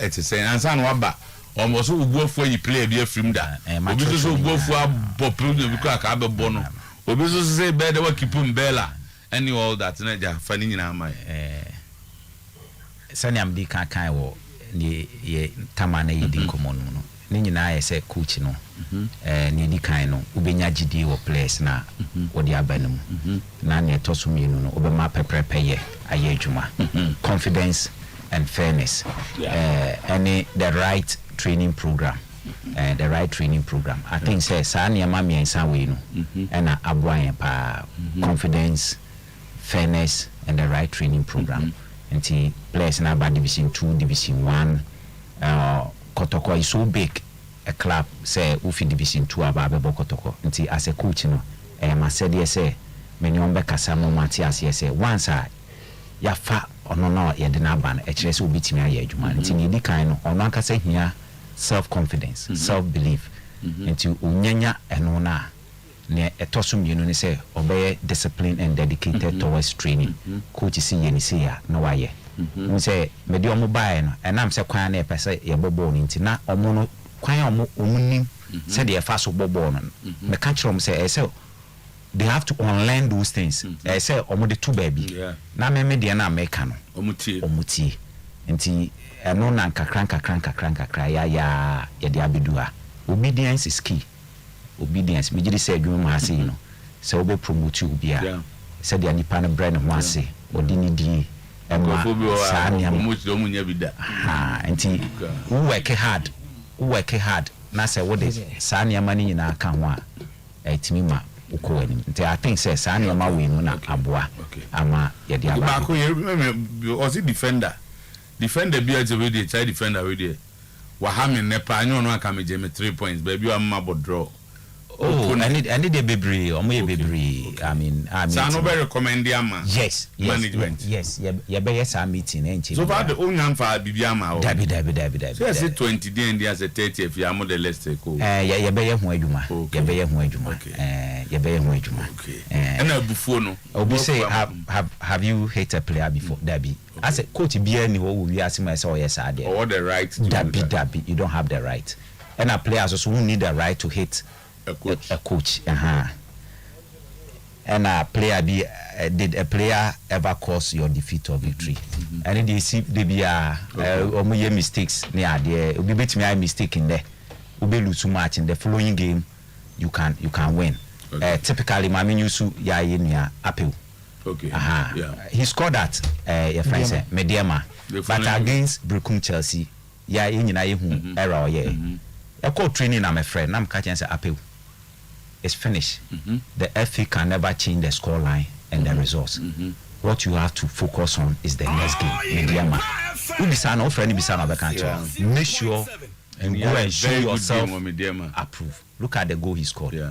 Excellent. So players in there, they can cause. They are like in one moment they cause us to be angry. In another moment they cause us to be happy. Until would fairness okay. And keeping Bella tell us what happens at training during okay Osina yeba muba post match. Na Mbella be keep no. And I know decision. We'll keep him. For now, he's our player. So next season. For now, he's our player. Me because Mbella ni wa. Na in few and I am be take a decision. That's what I want to know. You be take a decision. We say we can say because the likes of Ali Zamale and the work no money again. You need players of his quality. Said they be beating me at that level. But at the same time, no. Obi so catch us say we need money to run the team. Okay. Yes, last season. Ebi yanko last season. Yes, yambo home. Yeah. Enti yamfamra home. Sometime I na yare hope am hwe ball. By Messi no ni ade no sika kese no mo gine weekly ni ade no. Emfi obi boto mo. If proceeds at the gate. Yeah. Match day revenue. Supporters ne ma mehwe. Enti se mo ma mehwe. Look at say bia utu kwan ukọ ebia Cameroon, Libya, look at the hotel, FA ne ade. It is omo ba. Any binyeska at the ISA now. And it is a management or decide they say okay, Yanton player, Yanyeska Fankoya. You can't blame them. Whom are you going to blame? If they want us to keep them, then the Kumasi and how many thousand? 40,000. 40,000 capacity every home game. Okay. Young Africa. We answer we are near. Okay, I say did I ever think I will resign? No. And no stage we are no. David Umau. Oh, I need there before need there. And then me jam Juma Gram, I'm not just coach me can be okuma. Oh, David. I never. If you are can't about no be discuss it, I'm go for the omo and the cool. When you want to know about me, me no be in the kotoko. Oh, okay. Not even your wife. No. The issue is doctor for the the issue is one timer nipa na on any din komo no wonnim ni interest. Okay. Nti nia wo beka no ba kwa akomu dance ni wan no akwa akwa ni differently. Nti me de ne say me nti obi me hia me de answer me ni obi ani nkomo ye hia media phobia na me gina omo kasa na me bo ti obi say hey aden coach to say ye phone no on na me de say if I have any concerns I have a management. I have to report to the management, and the management will see to it. And have you ever met a particular defender who was so solid and him say, "Yeah, come on, man shouldn't sell all players in Melania." And a medical can say, "Omo back Parker, you been sky be say can make change player be ama because of a buffo." Me kai. Ejuma na aso onye no. He's not doing it. And apart from the player not being tactically disciplined, what seems that you are no wolf. And now before from. And then but I am me will believe be say on ye ni kra koswane ne nkasa. Me was I believe no koswane ne nkasa. Won ne kasa. Until say e be on na kasa but e ho na ba be ye kwan ama opponent no. Then I'll change him. But say ejuma we na ye no. So the bufu gina touchline so wa one hwe kra ye be shaw na obisa se o ma cha na just call na obisa se omo ye den share you need 100% attention nti me am bench no ebi wa pon match no mo ka bibia na me ka se mantia na omo advise se no ma be hu se ampasa na mete look at the bench any bibia me gina but omo din komo abi on top of their voice ba me tefe me nye wura Kumasi Sports Stadium and a match venue. All that I see is my players and the field and the match officials. That is all that. Nti yamfa bufu enko se adwuma we mu. Wo de bufu kuma wan hwe ya obi chenyi player bia. Later no say ni okomu no. He would rather make you more on. They know who to cry. Okay. And there's as you ensure that there's unity amongst the players. I mean, obi obey team ni bia am say Abranti with the DBN na I always preach unity. Okay. Na de bia me kan sem which wrong. E bia me nya akwanya we menka. Kotoko. Ade ba akwa etimi ma kotoko ye successful. Unity and peace. Okay. Anytime there's unity and peace in Kotoko that's what. So I always tell them say de bia no mo ma make sure say yankasa ye ho no. Odo ye ntem. Nidie we ntem. Ahobrase we ntem. Nti for peace among the players in there. I always preach it, and not just preach it. Example, nankasa me eden. Let's set the example. Unyado de buti. Because young African. Because me questions be Raman for the Bremen South Africa. Say they don't know your position well. Africa. I saw high regards for Ali in the work near the end, but in the same breath, Uji is a kotokosu big enough. I'm betting or a compete. Where do you stand? The Kotoko we see today, a Drusa level now, Obetimi Akobo Champions League, you know, and Akasifuedia him so. And I say, you will need a bit of time. The here say, you be before up team. You before up team now, Majidi say, you will be in a pole position to compete with them. You before up the team. You see, the difference between the allies and the character, character, both physical character and especially mental character. Say,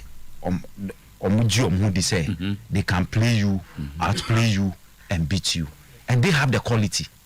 They have so much quality in their team. And do we have the quality at that level? I think our team is a young team. I think first year, but with a few players we have identified in Ghana and outside. For now in Ghana, with a few players identified. Mijidi say, those players about on board, and with the right mentality, Mijidi say we can match up to. Some players now unyam fama. I think I'm going meeting, and as you've already told them. Oh, we'll talk about it. But we'll talk about it. I understand. I understand. And you have to be careful. Exactly. Bedroom near Kase. Ubehena, yes, you say, and I say. Meaning, sir, if you be ready to answer this one, about say, Mimusa say, one who is the toughest coach you have met in a game, who say, wait there tactically, or Ben Fuampa already akoi, or Hame. And I say, is it the same as Zaz go there? I can also in a game near difficult. And then tactics in a pay. On the team, what team say, and yes, a players, no, but tactically is matching what you have brought. I think it was Accra Lions. Kumasi Hasi. Okay. We're finding it very difficult to pick them up in the middle of the park. Okay. Now, on rotation in the middle of the park, it was so solid and so quick. They kept moving. And now, none of them lucky Sagi said they were not purposeful in front of goal. Omo the answer no nti ebasano omo outrunning your players nti ebre ebemu until say ye share na afi ye share no na eso omo sesa omo tactical shape said ebe omo betimi ahye nti omo sesa omo tactical shape no na afi de eba ye comfort zone, so now we're able to play. So I think say it was Kotokon winning before then. For you are the only coach in a season. Why when you were Doma, Eko share war, Sogakope from Wafa, like Doma, Takwa. I mean, you go to Brekum, you go to Bichim, Niadiano. The threat and the intimidation I was wrong. I'm saying I can't me post match. The threat are there. Now, the name may be better for our Quemwa, and you won't be beboom. But I always tell them, say, Sanya man or outside the field in say referee or shy onto the field of player. None of those people can enter the field. Yeah. So none of them can have influence on how you. That is it. Thank you. Until they be a catch say ya kwa. Omo expect say ombe ye see before I be enter stadium or your dressing room omba be some baby see. But one you know omo yengu omaso. But you wrap up and so let's teach them a football lesson there. And I think say that has actually helped very well. Now me try say menya list be coach menya so say menya and na yima send a message say omu coach they say no matter trick I may use be the coach you don't mention any players name and when you cry me cast me police because munya meeting and this a muye meeting na they better chance muye meeting na coach mbe meeting bi na say players am penny at the end there munya ma ho kra na me kai ne time no so nti munya ya munya ne ntem so unim kwan fa so ye de ma Kwano na say. I say wa onim. Mon kan kire obi So ana. onim ye ba ye abie so. Na FFF. Ah, mu wi ana mo kan. Na FFF. Na dey coach me TM za abaso na. Na FFF. Mo pese ba bo diri cha. Asa na coach you to asema me for opportunity we da me na supporters na say. Na me sanka mo say Fabu Sensors no. Ye guso a ye koso. Ma who say I'll be following on Facebook. And we comment say about keep the coach for a very long time. Keep the coach for a very long time. Keep the coach for a very long time. So na coach kind no. In manage na environment or ye juma wo. Anyhow, you see with me abuano. So the eke say Africa now the charted and nama. The convenient. We go na fatigue cry or from. Ina so easy kasem. And credit na easy kasem. Keep him Bella, keep him Fege, keep whoever we say keep in now. It all boils down to the finances of the club. And anything that the Fabu Sensors abba. Same here your friend shame from 2 Ghana cedis to 100 cedis and above. Your contribution bosumi na Fabu Kotoko. Ebi me the Kotoko card. I have the card. From I mean cancer. Wait me address if you have phone kakrama. But they say no. They say no. Now no kind. Until next time, what better we can Kotoko asem no. The first question is say Kotoko number. I wait. Say uni Kotoko number. Uni Kotoko number asem menka. Now no buy now bisa about visa cards no. Yanko pardon. Ashasia eba. Coach. Coach. Ni coach visa. And Jomo Eddie Kama penyimfo no de aba ansa. Say at least. Coach de aba. We call you. Who's our fill forms no. Oma choose location. Inti cars no be call the branch near the location. Okay. Na location for na Oma from bank. Yemfa TV no mpeke ayi no. Obet ma ble. Ometimi. Number na. Oh, nya number no de em. We just we cry we chire. Bon. Wait ma ha coach pejan gakra wait ma pick. It's a very beautiful card. Yes. Bon so wait ma pick ya ma ya.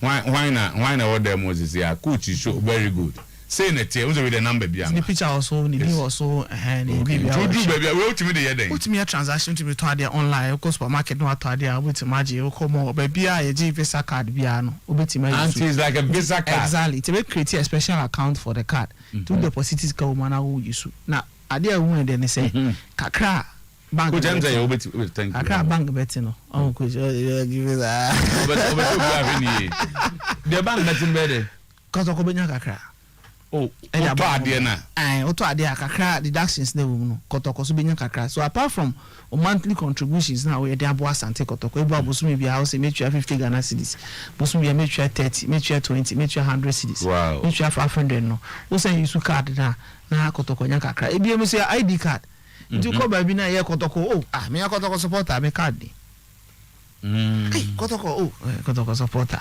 Ever some when a lot of discounts. When I now no see you can of boss say on the Kotoko for ni mo money.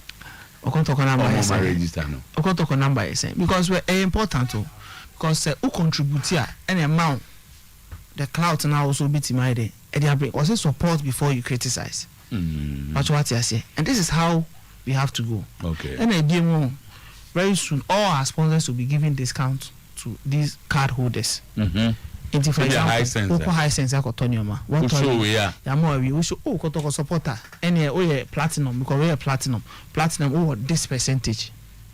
Also. And the coach is in Utia. And now one day. So they are registered. They are registered. Where is that? It's registered. I have to pay. Sanity. That's leadership by example. Me give you am paying for the leadership by example. Leadership by example. Minister for job also this special appeal to all Kotoko supporters. Say almost they are qualified for CAF Champions League. Na Ghana in Nigeria boy ni yet say maybe about Babara Sports Stadium. Yeah. And as we speak, stadium no approve. That means say am homes na buy anya shisha Igbo stadium wa ansha na yenya approval no say si akan Africa no. Babara Sports Stadium. Yeah. They're very, very important because Africa, say Africa in now with the confidence in I know you say we see Kumasi. But the good thing is one of our management members to consult for CAF that particular area. I will name your mind will stadium or to get approval. It told me and I am sorry. The father said they sent to a binding through the NSC. says wrong. You might be a CD or buyer to make sure say my buyer ebe fit for purpose no. I can't beat me my that approval no. You fast and what in the day. Eshim. Then as supporters you have to speak up. Yeah, exactly. And yes, response. So anytime I try be of course. Let's remind them. And they say, and she share or why I say because about Africa, you know the economic benefit. Ashanti region, any Kumasi in your film because these clubs, some of the hotels, they will spend. And the value chain. Exactly, the value chain is extremely huge. It's say appeal with a very passionate appeal. Now it's mean Africa no about now.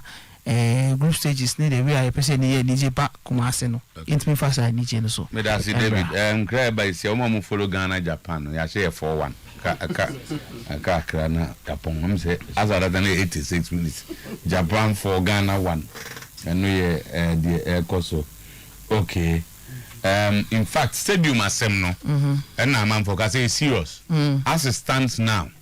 Say I'm here Africa no start here. Kotoko I have to play elsewhere. And also the change na. Obo African cap na obo no baby. But your father Emmanuel USA. Or second 001 father na no be or say coach or some country say he's a wonderful you are a wonderful man father so a PhD holder and maintain for doctor for nkomo and omu edi ho okay into coach Africa no clear dey be mama obi catch him say o can before o be sign no say kotoko dey o Africa heading ha meaning if you remember saying anything like that but your statement in or say okay let me read the guy's message. Now, me very careful. Or say, please ask coach for me. Did he conduct any interview or do any interview somewhere that he will conquer Africa and he was signed as a coach? Or as he singles some place we added to them. The main one. Backroom staff and cry. Can't baby. Say, 1, 2, 3, 4, 5, 6, 7, 8, 9. Obi asi there be. I'm say Omanga say ya no mama. So couscous or bantima. This is because no crowd picture or they picture be no child baby. Me buy the first time I may interview. Na me dem one is a coach. Obi a oba be sign kotoko nya start league. But don't go Africa. So we conquer Africa. Who start league no credit chairman me bacho with the coach now and Samiame and Saman me sure say he has said that anywhere. The na me clear is what I asked him say. As of some regard for Ali work near there. In the same manner, Osaji Kotoko Sudi. Yes. So how do we reconcile the two? Kotoko no mo be see na. I think yes. Say you always as a coach or as a team you always have to respect your opponent. The capabilities of your opponent. We share sa teams ya mabobodi na. Omo ye niam bi wo kwan bi so nti. Na omo modern born e wo bibie wo no. Omo agegege trophies no. Sa kwan a omo fa so ye omo nyama na ebi ye player quality. Ebi ye player salaries. Niama bebre welfare, niama bebre. Sa level no omo wo no. No cry ba akopɛ. So mami ewu na se wada anye yi about 12 o'clock about 12 fa se satana from afa yem e kombedo se wawu ai be hu wada so ai be into no kra ne de wo a e se ye ka level no mo no in terms of salaries in terms of structure sanya man even facilities sebi man no se sumnem in terms of player quality we are not there. Only a few of our players are there. But most of our players are not there. Okay. We need to face the fact. If you have a cancer, then I'm your coach, na cancer. That is the reality. What we have to do now is to make sure, say, in terms of our recruitment to beef up the team, making sure, say, positions be a dream, say, e be here say be before up team. Positions they no never come later. And when I say then, yeah. Again, so no, I say making sure say, I mean, in terms of the players, dedication and commitment to training, to play to the highest level, it should be there. You see, when you enter Kotoko and you think that you have arrived and that it is the end of the journey, you will never get anywhere. Okay. And see, this is the sort of mentality I think say we need to have. Once we get it, we will be there. My time, my Musa 3 be months this year, then our colleagues here will just come and say, share with us your greatest achievement as a coach. Greatest achievement. I say league yawaji, and I say beautiful for baby. That's the greatest. And then this one says that, or say when you realize, say, coaches are criticized by fans and players. Who they saw say criticism near the team, but who's who play a B constant, the media is hitting hard on our team. Where then do you call the player or what do you do? Be a player, for instance, you're a striker. Yeah. When you say go, I know you defend that tapo. Why mistake? Yes, no. How do you handle that? Say if you are my medical team and I say medical staff and I say technical staff, you will be beat me, I hint me, or hint me sana me one-on-one conversation with the player. Menini din komo e maneti ase say obo modern say me omo kano obebu wia eguna so menene kasa say me kosra I'm a transfer phone so just to make sure say mental. You visit the player? Oh, wow. I visit them. I visit them. You do be a mum pesa. Oh, me. As a man and a players one ago. Oh, Mesramo. And I say will be bopum. Say one tea upon me besrawa. I bring a hamper. I come and give it to you. Wow. Na me dia bro. Me ba ya transfer ni edin komo. Wow. Na ya ye. Apart from that me come on normal. Se mako na ya transfer ni edin komo. Ni amaya yes. Omo munya bi money na. Obia. Because as well, one matter bench over there. Oh, that be say born a dear. They be a catch room say, Mrane say, Nipa Duba kone beat me and start a game. Yes, apart from that, and so they say, Mrane say, Nipa 5. So 20 players near the corner. 16 they beat me abo. Apart from that, 30 players and so Mrane say 20 pe they beat me address. And based on your performance, now you select A, B, C, D. Time only maybe. I'm not sure say what you would dokotoko pa, but I'm not sure so dokotoko say me. And I'm not sure say what's aside with you, and I'm not sure say open 3 points and the same. Now only maybe so. When say me when I'm winning bonus. Okay. Now so when say Africa has seen you enjoy be to say weekly wage in yade. Yeah, wage at the end of the month. We are both kumasi hasi. When you say 2:30 na wa dako jaji. Na ye train into what person what say we no pay 3 points and winning bonus more than me. To the extent says so we beat me abwa me say me penasa ma na say be some coaches do. I don't do that, but why me no dim komo ya you should know who I am. But I always say why a coach shouldn't do that. Yes, but that's in spite of all this, no? I always tell my students at the lecture theater that you may not like a player, but you know, you will be my young go back to the lecture theater. You on your task cohesion and social cohesion. Task cohesion is say social cohesion is say ye nan for and I'm say ye nan for 20. Ye dwuma bom. Me per time asem pe we asem and no adwuma ne ba be. Task cohesion is say men pesi asem. But you have saying Zakito.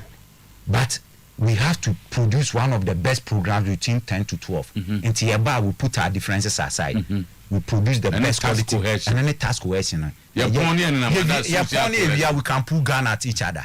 But once we come to the website, we put our differences together. So as a coach, you may not like a player, whether openly or not. But the player, put him there, get your points, improve upon your CV, and move on in your life. Don't develop so much hatred for a player. It's not the best. It's not the best. And me normally what I do is I use what we call the avoidance strategy. Make sure a player now to so much extent. Makasa on won't feel me near the Miami million won't feel me. Near me say me who are many. I dare ben yasa. Okay. Coach, question I didn't want to ask, but producer and insist and if you don't want to ask it, and the question no yet question or say CCA Saman Banom no because a cosign man Badunia some more giant over a day. Let's move on. Seven catch one for me again. Second hour. Me again so. E kwa be do say me nwi e kwa be do na go ye bi phone line no. Okay. Improvement of players almost everybody at Kotoko today has improved, but special mention Mbella, Imoro and Sheriff. He wants to find out, and then I will yet to get your players because I said Debia Mbella wasn't like this, obviously, and then I will why wouldn't you do same to other players or a repetitive training and a casa. Over Cassatre player, ne debia, and a training so de biano, yabeye.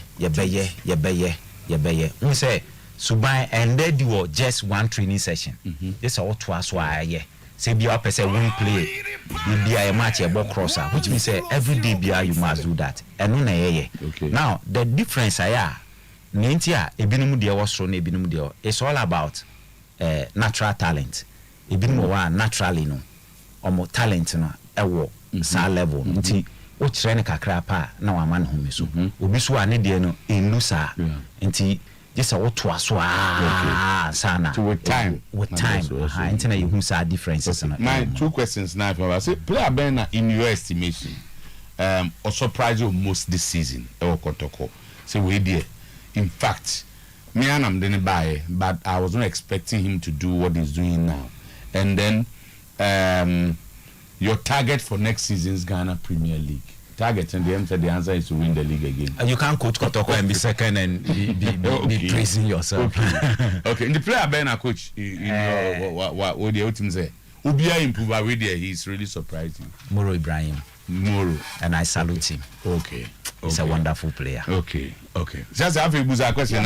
We should be getting ready to wrap. Kotoko has post-match press conference. Coach make a statement. Say I going to me. I'm a cry. Okay. Question no what your answer. Question no what your answer. Zach.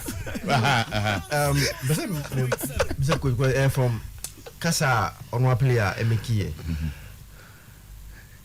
No, dear, at least what this question Mobian will say is do we really have coaching problem? Because like minimum how to I listened to Gama yesterday, making reference to the league, you know. So coaching, like coaches, you know, I said more physical, not tactical. How let me put it that way. That was how he said it. Like, but before I go, one can coach. I was there. I was there on the interview. I say our game is more physical. But now person who team man ko so we check the question a journalist be say Ghana league no who the same. No, so compare the tactical and the technical aspect to the physical. More physical than tactical. And like the physical nature, no, it was true. But what I say, no, that is so what they should go. Coach should go to Europe and that's the coach in the no. He said that our coaches. In any case, this is not a Gamma interview. You're not trying to do anything. Probably he didn't even hear. So it's difficult for him to answer at some Ubia can want. Yeah. I mean, don't me arguing. One want to be. How does he answer? Of course, but it's about coaching. I think the question. No, I'm trying to say, like young league na ebono. What did you say? Your problem with coaching about the technical aspect of the game. Okay. You have problem with it. I think that's I don't think so, and I don't think say my colleagues in this also problem bisa. The physical component of the game, it is a EPL. The EPL, it's very physical. High levels of athleticism in the EPL. You must run the whole 90 minutes. Yeah, game in also sanity wasi. Involve a lot of physical presence. But tactically, I think say Sunday, say one of the best moments in the history of Kotoko. Say for so many years in Timi and Wene League, you know, and I don't any pebi I can see away and so I'm Timi Awene. nti yesre ye supporters ni nyina say yesre mu a omumra eya anadwo omumra na omuma park na enyema na omoba so a make sure say on better team nechi kakra na ibenya no ebeboa emeye de atoto eye niama nti yesre mu a Sunday artists be briba and some who flyers and any other no and your book but the entertainment aspect of it no eso na efe enti Mr. Romo say omumba modern say ombeba ne twa to also ye masida in fact mekai me de buy the way o ma support me aba bedu sabri eso pa ne di kan no meda eye otumfo ase se mensoso wama mesa akwanyen ama na japade a esombusi wama an aspect of it which is the technical aspect of it no wama me akwanya se mensoso me medie ni mu medana se pa ewogidia wenya wo me mu coach na the question me by am for but me musa 1 minute almost say opportunity ba say your league, 11 players. What's our local Black Stars City? 1 to 11 now. Could I say players in a room? Oh.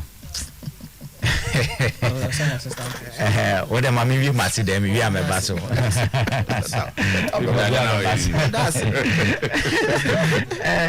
it. Me do tum for ase or ne penny phone na me do mo ase. Ne toso mi no so me da board na ase. Me da management so ase. And the technical staff, the medical staff, the players, the domunyina ase. Me san so die fans ase. In fact, the fans have been amazing. And it is through the media. The media has been very amazing. The projection, they want project league, you know, or project Kotokono. In fact, it's amazing. Nyami Shromo. And meda a year University of Cape Coast ase. Say hona na mewo. Ansa na me bana. Say what uni obi? Me fi hokra. What resign? That be me call leave of absence. Okay. Untimi nkuchi Kotokon sanso nchirade. Nti ba sa no. Leave of absence. Absence. Not just say anything. No, no, say se me pesa me san so come back to the university. But say omuntua oka. Omuntua me ka me ni bibia e dey so Kotoko dey no be so achen. Oh, adwuma na yeye. Enti me da vice chancellor any university management na say. Me san so da me former club as Wafa. Wow. In fact, they dey koyo omo na anu. Enya hwe adwuma ntia. They gave me the platform. Yeah. They did say Makuti draft spend here, but Wafa gave me that platform. They gave me that image, that brand to be who I am. And I will forever and ever be grateful to them. And to my family, to my loved ones, to my friends, my schoolmates, to my church, everybody. Meet me one by one. Yes, now almost say a way when it's a home party, young fan sorry. Minim nipa kokon fa so hu ye ba let's just cute him no yeah